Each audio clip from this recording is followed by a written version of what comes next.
ఇప్పుడే country delight app ని download చేసుకోండి. Download the country delight app now. పట్టుదల సంకల్పం ఉంటే జీవితంలో లక్ష్యాన్ని సాధించటం చాలా ఈజీ అని నిరూపించారు మౌనిక. ములుగు జిల్లాలో టైర్ పంక్చర్ షాపు యజమాని కూతురైన మౌనిక డిఎస్పీగా సెలెక్ట్ అయ్యారు. పేదరికం ఆమెకు ఏమాత్రం అడ్డంకి కాలేదు. ఒక్కసారి లైవ్ కాల్ అందుబాటులో ఉన్నారు, ఆమెతో మాట్లాడదాం. నమస్తే అండి మౌనిక గారు. ఫస్ట్ ఆఫ్ ఆల్ కంగ్రాచులేషన్స్ అండి కాబోయే డిఎస్పీ గారు. మీ విషయంలో అభినందించాల్సి 2-3 అంశాలు ఉన్నాయండి. ఒకటి, పేదరికం అడ్డు కాలేదు మీ విజయానికి. ఇంకొకటి, తెలుగులో ఎగ్జామ్ రాశారంట మీరు. నాకు అది విన్న తర్వాత చాలా బాగా అనిపించింది. తెలుగు అంటే వీళ్ళు అసలు ఎందులోనూ పనికిరారు, తెలుగులో వెళ్తే ముందుకు సక్సెస్ కాలేరు, ఇలా రకరకాలుగా మాట్లాడుతూ ఉంటారు. అలాంటి వాటన్నిటికీ చెక్ పెట్టేలాగా, వాళ్ళకి సమాధానం చెప్పేలాగా మీరు తెలుగులో రాసి ఎగ్జామ్ని డిఎస్పీగా సెలెక్ట్ అయ్యారంటే హ్యాట్స్ ఆఫ్ అండి. ఎలా అనిపిస్తోంది మీకు ఇప్పుడు? ఈ ఫీలింగ్ ఎలా ఉంది? మంచి ర్యాంక్ కొట్టారు మీరు, అసలు అది కూడా ఫస్ట్ అటెంప్ట్లో. ఎలా అనిపిస్తోంది? మొత్తం మాతో షేర్ చేసుకోండి మీ హ్యాపీనెస్ అంతా. ఫస్ట్ ఆఫ్ ఆల్ చాలా హ్యాపీగా ఉందండి, ఎందుకంటే ప్రతిష్టాత్మక పోస్ట్ కదా. గ్రూప్ 1 లో టాప్ పోస్ట్, గ్రూప్ 1 అనే పోస్ట్ అనేది తెలంగాణ నుంచి రాష్ట్రంలో ఆల్మోస్ట్ 12 years తర్వాత వస్తున్న పోస్ట్ కాబట్టి ఫస్ట్ అటెంప్ట్ లో సాధించినందుకు చాలా సంతోషంగా ఉందండి.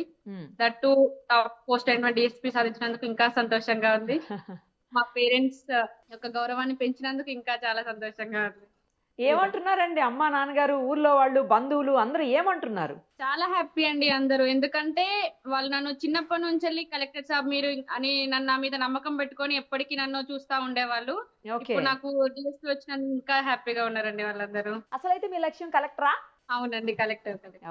ఇప్పుడు మళ్ళీ రాస్తారా లేకపోతే డిఎస్పీగా వెళ్తారా? డిఎస్పీగా వెళ్తానండి, కానీ దీంతో ప్రాక్టీస్ చేసుకుంటూ ఇంకా రాస్తా ఉంటానండి. మళ్ళీ ఒకసారి ట్రై చేస్తారు? ట్రై చేస్తాను. కానీ యూనిఫామ్ వేస్తే అది వేరే ఉంటదేమో కదా, ఎందుకంటే కలెక్టర్ అయితే ఆఫీస్లో కూర్చోవాలి, నార్మల్గానే ఉంటుంది.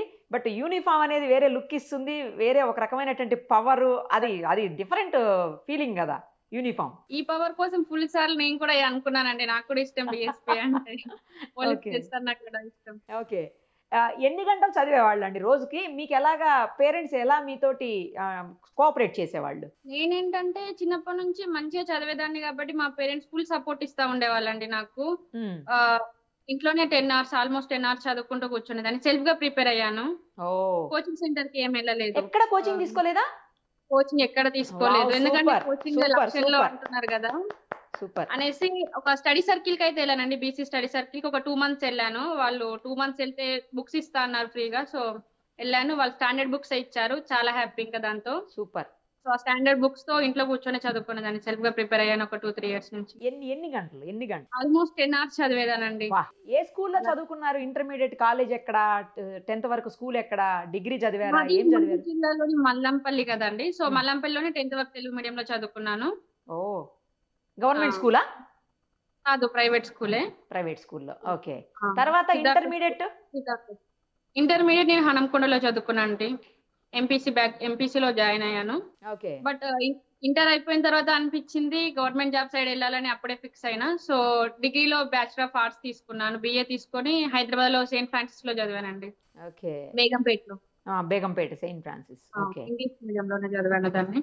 ఓకే, కానీ ఎంత ఇంగ్లీష్ మీడియం లో చదివినా కూడా మన ఫీలింగ్స్ మనం ఎక్స్ప్రెస్ చేయాలంటే మన తెలుగు, నా ఫౌండేషన్ మొత్తం తెలుగులో ఉంది కాబట్టి ఇంకా నేను తెలుగులోనే రాయాలని ఫిక్స్ అయ్యాను. సో తెలుగులోనే ప్రిపేర్ అయ్యాను. జనరల్ గా తెలుగులో ప్రిపేర్ అయ్యి తెలుగులో రాస్తే తొందరగా ర్యాంక్స్ కొట్టలేరు, త్వరగా సక్సెస్ రాదు అని చెప్తారు. బట్ మీరు దానికి భిన్నంగా కాదు, ఇందులో సక్సెస్ వస్తుంది అని నిరూపించారుగా. అవునవును, అంటే తెలుగులో రాయడానికి కూడా టైం సరిపోదు అది ఇది అని అంటారు. కొంచెం రైటింగ్ ఫాస్ట్ గానే రాస్తాను నేను. ఈ ఫస్ట్ మీకు ఇలా ర్యాంక్ వచ్చింది 315 కదా ర్యాంక్? 350 అండి, 50 యాక్చువల్లీ. 350నా? ఓకే, 350 ర్యాంక్ వచ్చింది అనగానే ఫస్ట్ మీ ఫీలింగ్ ఏంటి? అది ఎవరితో షేర్ చేస్తున్నారు చెప్పండి. చాలా హ్యాపీ అండి. నేను నా ఫస్ట్ ఫీలింగ్ మా అమ్మతో షేర్ చేసుకున్నాను. సూపర్. మా అమ్మ నాన్న కళ అన్నమాట. ఇంకా అది మా అమ్మకి చెప్పాను, నేను సెలెక్ట్ అయిపోయిన దేశీ అని చెప్పాను. వాళ్ళు చాలా హ్యాపీగా ఉన్నారు. అదంతా అయిపోయినాక ఈ మధ్యలో మాకు కోర్ట్ కేసెస్ ఇవన్నీ వీటి వల్ల భయపడ్డారు, కానీ ఫైనల్ గా ఇప్పుడు అంత క్లియర్ అయిపోయింది. నాన్నగారు టైర్ పంక్చర్ షాప్ నడిపిస్తారంట, నిజమేనా? ఏం చేస్తారండి? మాది టైర్ పంక్చర్ షాప్ అండి మా నాన్నది. టైర్ పంచర్ చేస్తూ ఉంటాడు నాన్న. అంటే మీకే ఓన్ ఉందా అండి షాపు? అవునండి, పెట్టుకున్నారు. అంటే అప్పట్లో వేరే వాళ్ళ దగ్గర పనిచేసి తర్వాత సొంతంగా మా నాన్న ఇప్పుడు పెట్టుకొని నడిపిస్తున్నాడు దాన్ని. అమ్మ ఏం చేస్తారు? అమ్మ హౌస్ వైఫ్ అండి. ఇంకా మేము పొలం పనులు చూసుకుంటా ఉంటారు అమ్మ వాళ్ళు. మీరు ఒక్కళ్ళేనా? నేను మా చెల్లి అండి, ఇద్దరం. తను ఏం చదువుతున్నారు? తను ఇప్పుడు MBA చేసింది, అయిపోయింది. ఐటీలో జాబ్ చేస్తుంది మా చెల్లి. సో మీరు గవర్నమెంట్ జాబ్ కొట్టేసి డిఫరెంట్ ఫీలింగ్ ఫ్యామిలీ మొత్తం కదా? మా ఫ్యామిలీలో మా మామ వాళ్ళు ఏంటంటే IT సైడ్ అన్నమాట, వాళ్ళందరూ సాఫ్ట్వేర్. సో నాకు ఎలాంటి ఏమంటారు గవర్నమెంట్ సైడ్ రిలేటెడ్ ఏమీ అనుభవం ఎవరి దగ్గర లేదు.